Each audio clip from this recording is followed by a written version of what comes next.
نحمده ونصلي على رسوله الكريم اما بعد فاعوذ بالله من الشيطان الرجيم بسم الله الرحمن الرحيم وإذ يرفع إبراهيم القواعد من البيت وإسماعيل ربنا تقبل منا إنك أنت السميع العليم آمنت بالله صدق الله العظيم. میرے قابل صدر احترام محترم عزیز و دوستوں اور بزرگوں، دو الفاظ آپس میں باہمی لکھنے میں بہت ملتے جلتے ہیں. اکثر و بیشتر ہماری گفتگو میں وہ الفاظ استعمال ہوتے رہتے ہیں. ایک لفظ ہے قابلیت کا اور دوسرا لفظ ہے قبولیت کا. ان دونوں الفاظوں کے جو لکھنے کے انداز ہیں وہ قریب قریب ہیں، لیکن اس کے معنی اور مفہوم میں بہت زیادہ فرق ہے. قابلیت کسے کہتے ہیں؟ ایک آدمی کے اندر صفات ہیں، استعداد ہیں. اللہ تعالیٰ نے اس کو حسن و جمال دیا ہے، اس کو فضل و کمال دیا ہے، اس کا علم بھی بڑا جاندار ہے. گویا کہ اس آدمی کے اندر قائدانہ صلاحیتیں اللہ تعالیٰ نے رکھی ہیں. یہ ساری کی ساری باتیں اس بات پر دلالت کرتی ہیں کہ اس کے اندر قابلیت زیادہ ہے. لیکن ان تمام کی تمام صفات کے ساتھ کوئی انسان اللہ تبارک و تعالیٰ کو بھی پسند آ جائے، اسے قبولیت کہا جاتا ہے. بسا اوقات میرے دوستوں ایک آدمی کے اندر قابلیت بہت زیادہ ہوتی ہے لیکن وہ اللہ تعالیٰ کو پسند نہیں آتا، اور یہ بڑے خطرے کی بات ہوتی ہے. اس لیے قابلیت نہ بھی ہو، اگر قبولیت مل جائے تو یہ بہت بڑی بات ہے. لیکن اگر قابلیت انسان کے اندر ہو اور اللہ تعالیٰ اسے قبول نہ کرے تو ایسی قابلیت انسان کی کسی کام کی نہیں رہتی ہے.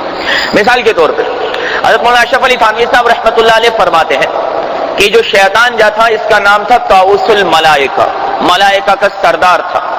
یہ عابد بھی تھا، عالم بھی تھا اور عارف بھی تھا. میں شیطان کی بات کر رہا ہوں کہ یہ عابد بھی تھا، عالم بھی تھا اور عارف بھی تھا.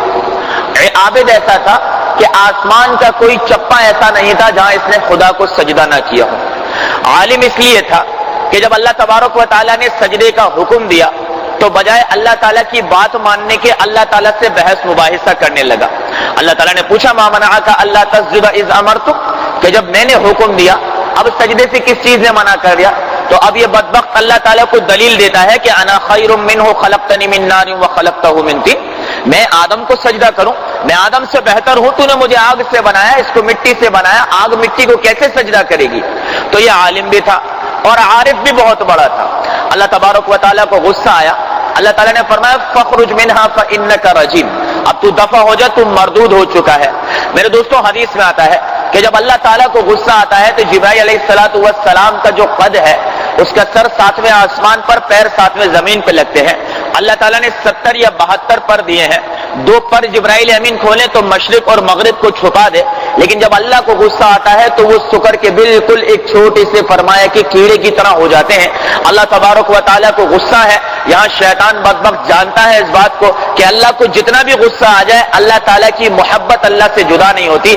اللہ سے کہنے لگا کہ تو نے مجھے مردود تو کر دیا لیکن انک من المنذرین انذرنی الی یوم یبعثون، اب مجھے قیامت تک مہلت دے تاکہ میں بنی آدم سے بدلہ لے سکوں. تو میرے دوستوں اللہ تعالیٰ نے یہ صفاتیں فرمایا کہ شیطان کے اندر رکھی تھی، لیکن میرے دوستوں اس کے اندر ایک چیز کی کمی تھی، وہ عاشق نہیں تھا، اسے اللہ تعالیٰ سے محبت نہیں تھی. اس لیے تمام کی تمام صفاتوں کے باوجود اسے مردود قرار دے دیا گیا، اس پر لعنت قرار دے دی گئی. اور اللہ تعالیٰ نے ایک قانون جاری کر دیا کہ ان علیک لعنتی الی یوم الدین، بھلے تو بہت بڑا عالم تھا، بہت بڑا عابد تھا، بھلے تو بہت بڑا عارف تھا، لیکن تجھے ہم سے محبت نہیں تھی، تو عاشق نہیں تھا، جا تیرے رب نے یہ قرآن میں فرما دیا کہ قیامت کے دن تک تجھ پر میری لعنت برستی چلی جائے گی. اسی طرح میرے دوستوں مکے میں ایک شخص رہا کرتا تھا جس کا نام تھا عمر ابن حشام. کہتے ہیں کہ پورے مکے میں 2 عمر تھے، ایک عمر ابن خطاب رضی اللہ تعالیٰ عنہ تھے، ایک عمر ابن حشام تھا. یہ آپ صلی اللہ علیہ وسلم کے چچا تھے، لیکن اس کا اتنا روب اور دبدبا تھا کہ اس نے پورے مکے میں اعلان کر دیا کہ عمر صرف مجھے کہا جائے گا، میرے علاوہ اور کسی کا نام عمر نہیں ہوگا. چنانچہ تاریخ کی کتابوں میں یہ بات ملتی ہے کہ سیدنا عمر ابن خطاب رضی اللہ تعالیٰ عنہ کا نام ایمان لانے سے پہلے عمر ان کو کہہ کر پکارا جاتا تھا. یہ عمر ابن حشام انہیں عمر نہیں کہنے دیتا تھا. اللہ تعالیٰ نے ایسی صلاحیت دی تھی کہ جو کام کئی لوگ نہیں سمیٹ سکتے تھے یہ اکیلا ان کو ترتیب دے کر سمیٹ دیا کرتا تھا. اور عقل مندی کا یہ عالم تھا کہ لوگوں نے اس کا نام ابو الحکم رکھ دیا تھا کہ تو داناؤں یعنی عقل مندوں کا باپ ہے. اب آپ اندازہ لگائیں میرے دوستوں، قریشی ہے، نبی کا چاچا ہے اور فرمایا کہ داناؤں کا سردار ہے، اور روب ایسا کہ اپنے نام کی طرح کسی کو نام نہ رکھنے دے. لیکن جب اللہ کے نبی صلی اللہ علیہ وسلم کی دشمنی پر آیا تو آپ صلی اللہ علیہ وسلم نے اس کا نام ابو جہل رکھ دیا کہ تو داناؤں کا باپ نہیں ہے بلکہ تو جاہلوں کا باپ ہے. تو تمام کی تمام صفات کے باوجود اللہ تعالیٰ نے جب اسے قبولیت نہ دی تو اللہ تعالیٰ نے اس کو اس طرح پوری دنیا میں ذلیل اور رسوا ہونے کے لیے چھوڑ دیا. اسی طرح میرے دوستوں حضرت امام ربانی مجدد الفسانی رحمت اللہ علیہ کے زمانے کے اندر دو لوگ تھے. آج کا بیان بڑی فکر کا حامل ہے. دو بھائی تھے، وقت کے بڑے پائے کے عالم تھے. ایک کا نام تھا ابو الفضل اور دوسرا کا نام تھا فیضی. ابو الفضل بڑا تھا، فیضی چھوٹا تھا. ان کا علم ایسا تھا میرے دوستوں کہ شاید آپ کو بڑا تعجب ہوگا کہ انہوں نے قرآن کریم کی تفسیر لکھی اور اس تفسیر کے اندر کہیں بھی کوئی نقطہ نہیں تھا. یعنی اس میں جیم، با، تا، زال، زا، ضاد، وا، سا اور فرمایا کہ فا، قاف، نون، ہر وہ لفظ جس میں نقطہ ہوتا ہے اس کو استعمال نہیں کیا. اس لفظوں کے علاوہ عربی زبان میں قرآن کی تفسیر لکھ دی اور اس کا نام رکھا سواطع الالہام. آپ دیکھیں نام کے اندر بھی کوئی نقطہ نظر نہیں آ رہا. اور ایسے عالم تھے میرے دوستوں، ان کے ذہن کا یہ عالم تھا کہ چھوٹا بھائی جو فیضی تھا ایک بار کسی بات کو سن لیتا یاد ہو جاتی، ابو الفضل جو تھا دو بار کسی بات کو سنتا یاد ہو جاتی. اور وقت کے جو شعراء تھے ان کے ناک میں انہوں نے دم کر دیا.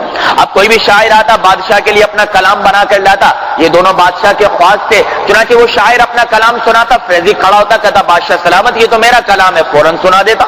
ابو الفضل کھڑا ہو کے کہتا ہاں یہ تو میرے بھائی کا کلام ہے، میں نے بھی سنا ہے، اسے سنا دیتا. اب میرے دوستوں اور بزرگوں اتنی ساری صفات کے باوجود امام ربانی مجدد الفسانی رحمت اللہ علیہ نے ان دونوں پر بڑی محنت کرنے کی کوشش کی، لیکن انہوں نے بجائے ان کی بات ماننے کے ان کی دشمنی پر اتر آئے اور وقت کے مجدد کے فرمایا دشمن بن کے ان کو جیل میں ڈال دیا. اب اندازہ لگائیں میرے دوستوں کہ ایسی صفات کے حامل علماء ہونے کے باوجود جب اللہ کی نظر میں قبولیت نہیں ملی تو اللہ تعالیٰ نے وقت کے مجددہ ان کو دشمن بنا دیا. اس کی مثال آپ یوں سمجھ لیجئے، ایک عورت ہے، وہ خوبصورت بھی ہے، خوبصیرت بھی ہے، سلیقہ مند بھی ہے، با پردہ با حیا بھی ہے. یعنی ایک انسان اپنی بیوی میں جتنی بھی صفات ڈھونڈتا ہے وہ ساری صفاتیں اس عورت کے اندر ہیں، لیکن وہ عورت اپنے شوہر کو پسند نہیں آتی. تو لوگ کہتے ہیں کہ قابلیت تو بہت زیادہ ہے لیکن شوہر کی نظر میں قبولیت نہیں ملی، اس لیے بسا اوقات با پردہ با حیا بہن بیٹیوں کو بھی طلاقیں ہو جایا کرتی ہیں کیونکہ تمام کی تمام صفات کے باوجود شوہر کی نظر میں وہ قبول نہیں ہو پاتی ہیں. اب ذرا دو تین قصے اور عرض کر دوں کہ اللہ تعالیٰ قابلیت کے ساتھ قبولیت کیسے دیتا ہے. حضرت ابراہیم علیہ السلام نے اللہ تعالیٰ کا گھر بنایا. اللہ نے فرمایا وَإِذْ يَرْفَعُ إِبْرَاهِيمُ الْقَوَاعِدَ مِنَ الْبَيْتِ وَإِسْمَاعِيلُ. اب ابراہیم علیہ السلام جو ہے وہ فرمایا گھر بنا رہے ہیں، اسماعیل علیہ السلام گاڑا مٹی اور اینٹیں دے رہے ہیں. دونوں باپ بیٹے مل کر اللہ کا گھر بیت اللہ تعمیر ہو رہا ہے. کیا تعمیر ہو رہا ہے؟ بیت اللہ تعمیر ہو رہا ہے. اور زبان پہ کیا ہے؟ ربنا تقبل منا انک انت السمیع العلیم، کہ اللہ ہمارے اس عمل کو آپ قبول کر لیجئے، آپ سننے والے بھی ہیں اور جاننے والے بھی ہیں کہ ہم نے یہ عمل خالص آپ کی ذات کے لیے کیا ہے. تو میرے دوستو جن کو اپنے نیک اعمال قبول کروانے ہوتے ہیں وہ عمل کی قبولیت کے بعد نہیں اللہ سے دعا مانگتے ہیں بلکہ جب عمل کر رہے ہوتے ہیں اسی وقت اللہ سے دعائیں مانگنا شروع کر دیتے ہیں کہ میرا مولا ہمارا یہ جو عمل ہے یہ تیری ذات کے لیے خاص ہے، یہ تیری رضا کے لیے خاص ہے، تو اس کو اپنے دربار میں قبول فرما لے. جب اللہ تعالیٰ نے ابراہیم علیہ السلام کی اس محنت کو قبول کیا تو انعام کیا ملا؟ انی جاعلک للناس اماما. اللہ تعالیٰ نے فرمایا رہتی دنیا تک اب تیری ہی امامت چلنے والی ہے. اور اسی پر بس نہیں میرے دوستو، نبی کریم صلی اللہ علیہ وسلم کو اللہ تعالیٰ نے حکم فرمایا کہ ان اتبع ملت ابراہیم حنیفا، اے میرے محبوب تو بھی ملت ابراہیمی کی پیروی اور اتباع کرتے ہوئے زندگی گزارنا. یہ ہوتا ہے قابلیت کے ساتھ قبولیت کا مل جانا. ایک اور قصہ عرض کروں. حسین رضی اللہ تعالی عنہما بیمار ہو گئے، یعنی حضرت حسن اور حضرت حسین رضی اللہ تعالی عنہما دونوں بیمار ہو گئے. اب حضرت فاطمہ رضی اللہ تعالی عنہا اور حضرت علی رضی اللہ تعالی عنہ نے منت مانی کہ اگر دونوں شہزادے صحت یاب ہو گئے تو ہم اللہ کی رضا کے لیے 3 روزے رکھیں گے. اللہ تعالیٰ کا نظام چلا، اللہ تعالیٰ نے بیماری کو دور کر دیا. اب منت کے پورا کرنے کا وقت آ گیا کہ بھئی ہم نے نظر کے روزے مانے ہوئے ہیں. چنانچہ پہلے دن روزہ رکھا گیا، سحری میں جو میسر آیا کھا لیا. افطار کے لیے بیٹھے ہی تھے، 2 روٹیاں دسترخوان پہ رکھی تھی، ایک علی کے سامنے دوسرا فاطمہ کے سامنے. ابھی کھانا فرمایا کہ کھانے کا وقت ہی آیا تھا کہ فرمایا ایک یتیم نے آواز دے دی کہ یتیم ہوں مدینے کا، اللہ کے نام پہ سوال کرتا ہوں. حضرت علی رضی اللہ تعالی عنہ نے وہ دونوں روٹیاں اٹھا کر یتیم کو دے دی اور خود پانی سے روزہ افطار کر لیا. پہلا دن تو گزر گیا. اب دوسرے دن سحری میں جو آیا کھا لیا. اب دوسرے دن افطار کا وقت آیا، پھر دونوں ایک ایک روٹی لے کر بیٹھ گئے، اور جیسے ہی کھانا کھانے کے لیے ہاتھ بڑھایا تو فرمایا ایک قیدی نے آواز دی کہ بھئی قیدی ہوں، اللہ کے نام پہ سوال کرتا ہوں، بھوکا ہوں، جو ہو دے دو۔ فرمایا دونوں نے کھانا سمیٹ کر اس جو ہے وہ قیدی کو دے دیا۔ اب فرمایا تیسرا دن آیا، اور فرمایا تیسرے دن بھی یہی معاملہ آیا کہ ایک ایک ہی روٹی تھی، گھر کے اندر تھا کچھ نہیں، اور تیسرے دن جب افطار کے لیے بیٹھے ہیں تو ایک مسکین نے آواز دی کہ مسکین ہوں، بھوکا ہوں، اللہ کے نام پہ سوال کرتا ہوں، اللہ کے نام پہ روٹی دے دو۔ حضرت علی رضی اللہ تعالی عنہ نے تیسرے دن بھی افطار کے لیے رکھی ہوئی روٹی اٹھا کر اس کو دے دی، اور دونوں نے پانی سے روزہ افطار کر لیا۔ اب یہ عمل عرش والا دیکھ رہا ہے، اور فرش پہ علی اور فاطمہ یہ عمل کر رہے ہیں، کسی سے تذکرہ نہیں کیا۔ اللہ تبارک و تعالیٰ کو یہ عمل اتنا پسند آیا میرے دوستوں کہ آپ صلی اللہ علیہ وسلم پر وہی نازل فرمائی کہ وَيُطْعِمُونَ الطَّعَامَ عَلَى حُبِّهِ مِسْكِينًا وَيَتِيمًا وَأَسِيرًا إِنَّمَا نُطْعِمُكُمْ لِوَجْهِ اللَّهِ لَا نُرِيدُ مِنكُمْ جَزَاءً وَلَا شُكُورًا۔ ارے میرے محبوب، وہ لوگ ہیں یہ کہ جو فرمایا یتیموں، مسکینوں اور اسیروں کو کھانا کھلاتے ہیں، اور کھانا کھلانا صرف اللہ کی رضا کے لیے ہوتا ہے، کسی اور کی رضا کے لیے نہیں ہوتا۔ اب میرے دوستوں اندازہ لگائیے کہ 3 دن کی بھوک حضرت علی اور حضرت فاطمہ نے برداشت کی، آج 1400 سال سے قرآن پڑھا جا رہا ہے، اور ان کی تعریف قرآن کے ساتھ پورے عالم میں گونجی جا رہی ہے، گونجی جا رہی ہے، گونجی جا رہی ہے۔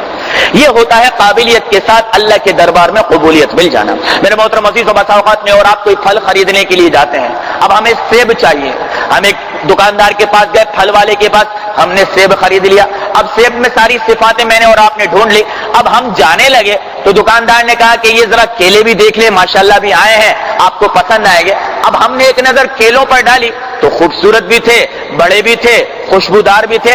اب وہ ساری صفاتیں جو ایک پھل میں ہونی چاہیے وہ اس کیلے کے اندر موجود تھی، لیکن ہم دکاندار سے کہتے ہیں کہ یار مجھے نہیں چاہیے، یہ چیز مجھے پسند نہیں ہے۔ یعنی کہ وہ کیلوں کے اندر صفات موجود ہے، لیکن ہماری نظر میں اس کو قبولیت نہیں ملی۔ بعینہ ہی اسی طرح میرے دوستوں لوگ ہمیں عالم کہیں، لوگ ہمیں عابد کہیں، لوگ ہمیں صدقہ خیرات کرنے والا کہیں، لوگ ہمیں تبلیغی کہیں، لوگ ہمیں دیندار کہیں، یہ ساری کی ساری صفات وہ ہیں جو لوگوں کی نظر میں ہیں۔ اگر یہ نظر اللہ تعالیٰ کی نظر کرم مجھ پر اور آپ پر نہ پڑی، اللہ نے کہا مجھے تیرا علم پسند نہیں، مجھے تیری تبلیغ پسند نہیں، مجھے تیری عبادت پسند نہیں، تو یقین جانیے گا جس طرح وہ صفات سے بھرا ہوا پھل کسی کام کا نہیں، اس طرح ہماری عبادتیں بھی کسی کام کی نہیں رہیں گی۔ اس لیے اللہ تبارک و تعالیٰ سے قبولیت مانگنی چاہیے، اللہ تعالیٰ سے قبولیت مانگنی چاہیے۔ ایک عورت کی شادی ہوئی، شادی کے وقت اس کو بنا ٹھنایا جا رہا تھا، اسے لباس پہنایا گیا، میک اپ کیا گیا، یہ فرمایا کہ اس کو سارا سونا وغیرہ لدات دیا گیا۔ اب جب فرمایا اس کی سہیلی نے اس کی تعریف کی کہ آج تو آپ بہت خوبصورت لگ رہی ہیں، پوری حور پری لگ رہی ہیں، یہ سن کر وہ دلہن رونے لگی، یہ سن کر وہ دلہن رونے لگی۔ سہیلی نے کہا بھائی میں نے تو تیری تعریف کی ہے، کوئی غلطی ہو گئی تو معذرت چاہتی ہوں۔ اس نے کہا نا بہن میں اس لیے نہیں رو رہی، ارے تو نے تو میری تعریف کی ہے، اگر میں اپنے شوہر کو پسند نہ آئی تو میرا بناؤ سنگار کس کام کا ہے؟ ارے اگر ہم خدا کو پسند نہ آئے میرے دوستوں تو پھر یہ ساری عبادتیں ہماری کسی کام کی نہیں ہیں۔ اس لیے اللہ تبارک و تعالیٰ سے قبولیت مانگنے کی فکر ہونی چاہیے۔ ہم تو قبولیت مانگتے ہیں کس چیز کے اوپر کہ جب عمل ہو جائے، ارے میرے دوستوں عمل کے ہونے سے پہلے جو قبولیت مانگتے ہیں اللہ تعالیٰ انہیں چمکایا کرتا ہے۔ اس لیے میرے دوستوں اور بزرگوں اگر آپ علماء کرام کی اور بزرگان دین کی زندگیوں کو اٹھائیں تو وہ فرمائے بڑے عجیب معاملات تھے، وہ عبادت کے بعد اللہ تعالیٰ سے قبولیت مانگا کرتے تھے۔ حضرت مجدد الفسانی رحمت اللہ علیہ کے بارے میں آتا ہے کہ انہوں نے 40 سال تک جو ہے وہ عشاء کے وضو سے فجر کی نماز پڑھی، یعنی جاگ کر اللہ کے لیے انہوں نے عبادت کے اندر یہ وقت گزارے ہیں۔ اور اس کے بعد جب حرم شریف میں حاضر ہوئے اللہ تبارک و تعالیٰ کے گھر کے سامنے بیٹھ کر کہا 40 سال تک جنہوں نے تہجد نہیں چھوڑی انہوں نے کیا کہا کہ ما عبدناک حق عبادتک، اے اللہ تیری جو عبادت کا حق تھا وہ ہم ادا نہیں کر سکے، وما عرفناک حق معرفتک، اور تیری جو معرفت کا حق تھا وہ ہم ادا نہیں کر سکے۔ ارے میرے دوستوں آج ہم یقین مانیں میں اور آپ کتنی خشوع اور خضوع سے نماز پڑھ لے، جتنا چاہے دعا مانگ لے، جتنی چاہے عبادت کر لے، اللہ کی شان کے برابر میں اور آپ عمل نہیں کر سکتے، کیونکہ اللہ کی شان بہت اونچی ہے۔ یہ جو آج ہماری دعائیں قبول ہو رہی ہیں نا، یہ آج جو نمازوں پر اور یہ جو عبادتوں پر مل رہا ہے نا، یہ اللہ کی نظر کرم ہے، ہماری عبادتیں اس قابل نہیں ہیں۔ اس کی مثال آپ یوں سمجھیں، ایک چھوٹا سا بچہ ہے 4 5 سال 3 سال کا ہوا، آج کل تو بچوں پر ظلم پہلے ہی شروع کر دیا ہے. 2.5 سال کا بچہ، 2 سال کے بچوں کے داخلے، انا للہ و انا الیہ راجعون. ارے بچہ 4-5 سال کا ہو پھر اسے کسی میں بیٹھائیں. یہاں اسکول والوں نے جو ہے وہ پیدا پانی کے دھندے کھول دیے کہ 2 گھنٹے بچوں کو کھلا پلا کر واپسی بھیج دیا جاتا ہے، اور فرمایا کہ مونٹیسوری میں ہے، ایڈوانس مونٹیسوری ہے، لیول 1 لیول 2، بچے کا لیول گرتا جا رہا اور ہمارا لیول چڑھتا جا رہا. ایسا ہی ایک چھوٹا سا بچہ اسکول چلا گیا بیچارہ. اب اسکول جانے کے بعد پہلے دن آیا اور آ کر اپنے باپ سے کہنے لگا ابا جان آج مجھے ٹیچر نے لکھنا سکھایا ہے. باپ نے کہا تو بھی بڑی شاندار اولاد ہے، پہلے ہی دن خطاط بن کے آ گیا، پہلے ہی دن ماشاءاللہ مولوی بن گیا، بہت بڑی بات ہے. کہا ذرا بیٹا دکھا تو صحیح کیا لکھ کر آیا ہے. اب بیٹے نے باپ نے سامنے جو ہے وہ بیٹے نے کاپی کھولی تو دیکھا ٹیڑھی میری لکیریں بنی ہوئی تھی، اس پر ٹیڑھی میری لکیریں بنی ہوئی تھی. باپ نے ایک نظر کاپی پر ڈالی، ایک نظر اپنے بچے پر ڈالی، مسکرا کر کہا کیا بات ہے بیٹا، بہت اچھا لکھا ہے. 50 کا نوٹ نکال کر انعام دے دیا. اب یہ انعام جو تھا وہ بچے کی رائٹنگ کا نہیں تھا، یہ باپ کی شفقت تھی کہ اگر میرے بچے کو میں نے انعام نہ دیا تو اس کا حوصلہ ٹوٹ جائے گا، یہ میری محبت کی علامت ہے. اسی طرح میرے دوستوں میری اور آپ کی نمازیں ٹوٹی پھوٹی ہیں، کبھی رکعتیں بھول گئے، کبھی فرمایا ثنا بھول گئے، کبھی سورہ فاتحہ بھول گئے، کبھی تشہد بھول گئے، سجدے میں رکوع میں سجدے کی تسبیح. ایسی ٹوٹی پھوٹی نمازیں جب اللہ تعالیٰ سے دعا مانگتے ہیں اور اللہ قبول کرتا ہے تو نماز قبول نہیں ہوئی. ہماری نماز کی وہ شان نہیں ہے، یہ تو اللہ کا فضل و کرم ہے کہ اس نے ٹوٹی پھوٹی عبادتوں پر بھی اجر و ثواب عطا فرما دیا ہے. اس لیے میرا محترم عزیز و دوستو اور بزرگوں، ہر عبادت کے بعد انسان کو استغفار کرنا چاہیے. یہ میں نہیں کہہ رہا، نبی کی زندگی سے ملتا ہے. مثال کے طور پر آپ وضو لے لیجئے، وضو ایک عبادت ہے. نبی کریم صلی اللہ علیہ وسلم کا فرمان ہے کہ جب تک مسلمان باوضو رہتا ہے شیطان اس کے قریب نہیں آتا ہے، اور فرمایا الوضوء سلاح المؤمن، وضو جو ہے وہ مومن کا اسلحہ ہے. جو مومن باوضو رہتا ہے وہ شیطان مردود اپنے دشمن سے بچا رہتا ہے. اب یہ وضو ایک مستقل عبادت ہے. نبی کریم صلی اللہ علیہ وسلم کا فرمان ہے کہ وضو کے ہر قطرے کے ساتھ انسان کے گناہوں کو اللہ تعالیٰ جھاڑتا رہتا ہے، گراتا رہتا ہے. اب کتنی عظیم عبادت ہے. لیکن اگر آپ دیکھیں تو آپ صلی اللہ علیہ وسلم نے فرمایا کہ وضو کرنے کے بعد تو اپنی نظر آسمان کی طرف اٹھا کر یہ دعا مانگ، سبحانک اللہم اشہد ان لا الہ الا انت استغفرک واتوب الیک. بڑی عجیب بات ہے کہ یار وضو کرنے کے بعد استغفار کیوں کرنا؟ اس لیے کہ وضو تو نے کر لیا، اب یہ وضو قبول اللہ تعالیٰ کرے گا، اور اللہ تعالیٰ اسی کا قبول کرتا ہے جو اللہ کے آگے جھک کر چلنے والا بنتا ہے. ایک اور مسئلہ لے لیجیے. سیدنا ابوبکر صدیق رضی اللہ تعالیٰ عنہ سے روایت ہے کہ نبی کریم صلی اللہ علیہ وسلم نے فرمایا کہ فرض نماز کا سلام پھیرتے ہی تم 1 مرتبہ اللہ اکبر اور 3 مرتبہ استغفر اللہ استغفر اللہ استغفر اللہ پڑھ لیا کرو. اب ہم نے نماز پڑھی ہے بھائی، نہ چوری نہ ڈکیتی نہ بد نظری نہ کوئی غلط کام، نماز پڑھی ہے. نماز پڑھی ہے، نماز پڑھنے کے ساتھ شیطان تیرے دل میں بڑھائی ڈالے گا کہ تو نے فجر پڑھ لی، دیکھ اس نے فجر نہیں پڑھی، وہ سویا پڑا ہے، وہ نماز نہیں پڑھتا، تو بہت بڑی چیز ہے. کہا نا جب تو سلام پھیرتے ہی کہے گا اللہ اکبر تو اقرار کرے گا کہ میں نے بھلے ہی نماز پڑھی، میری نماز کچھ نہیں ہے، میرا رب اس سے بہت بڑا ہے. اور جب تو 3 بار استغفر اللہ پڑھے گا تو اللہ تعالیٰ تیری اس نماز کی غلطیوں کو معاف کر کے تیری نماز کو اپنے دربار میں قبول فرما لے گا. اس لیے میرے محترم عزیز و دوستو اور بزرگوں، اللہ کے دربار کے اندر عاجزی چلتی ہے، عجز و نیاز چلتا ہے. اللہ تکبر کو پسند نہیں کرتا ہے. جو انسان اپنے آپ کو چھوٹا بنا کر چلے گا، من تواضع للہ رفعہ اللہ یوم القیامہ، فرمایا کہ جو انسان اللہ کے لیے اپنے آپ کو جھکا دے گا، مٹا دے گا، اللہ تعالیٰ قیامت کے دن اسے بلندیاں عطا کرے گا. میرے محبوب کا فرمان ہے، لکھ کر چلے جاؤ یہاں سے، کبھی بھولنا نہیں اس بات کو کہ جو انسان دنیا کے لوگوں میں عزت کو تلاش کرے گا، اللہ تبارک و تعالیٰ جب تک انہی لوگوں میں اسے ذلیل نہیں کرے گا اسے موت نہیں دے گا. اور جو اللہ کی نظر کے اندر عزت بنانے کی کوشش کرے گا، بھلے ہی اس عزت بنانے کے اندر لوگوں کی نگاہوں کے اندر بظاہر ذلت نظر آ جائے، لیکن اللہ تعالیٰ جب تک دنیا میں اسے عزت سے نہیں نوازے گا اسے موت نہیں دے گا. اس لیے میرے دوستوں اور بزرگوں، اللہ تعالیٰ سے قبولیت مانگنی ہے، قابلیت نہیں مانگنی. ارے قابلیت ہوتی تو سیدنا بلال حبشی رضی اللہ تعالیٰ عنہ کو دیکھیں کہ فرمایا غلام ہیں، رنگ کے کالے ہیں، اور فرمایا کہ آپ صلی اللہ علیہ وآلہ وسلم کے زمانے کے اندر سب سے زیادہ سختیاں جھیلنے والے ہیں، لیکن مقام کیا دیا؟ مقام کیا دیا؟ فرمایا کہ جب فتح مکہ ہوا آپ صلی اللہ علیہ وسلم نے بلال کو کہا بلال آج تو بیت اللہ کی دیوار پر نہیں اس کی چھت پر چڑھ جا. ارے ذرا دیکھیے میرے دوستو اپنی چشم سے کہ ہم سارے بیت اللہ کی دیوار کو چومتے ہیں، آج بیت اللہ کی چھت جو ہے وہ بلال کے قدموں کو چوم رہی ہے. یہ قبولیت ہوتی ہے. اسی قبولیت اللہ تعالیٰ سے مجھے اور آپ کو مانگنی ہے کہ میرے مولا میں نے جو اعمال کیے یہ قابل نہیں ہے، میں تو تجھ سے اپنے اعمال پر قبولیت مانگتا ہوں۔ اس لیے علماء فرماتے ہیں ایک تو ہر نیک عمل کے بعد استغفار کر لیا کرو، اس کا آسان طریقہ ہے اللہ اکبر ایک بار، استغفر اللہ 3 بار، اور ایک ربنا تقبل منا انک انت السمیع العلیم وتب علینا انک انت التواب الرحیم۔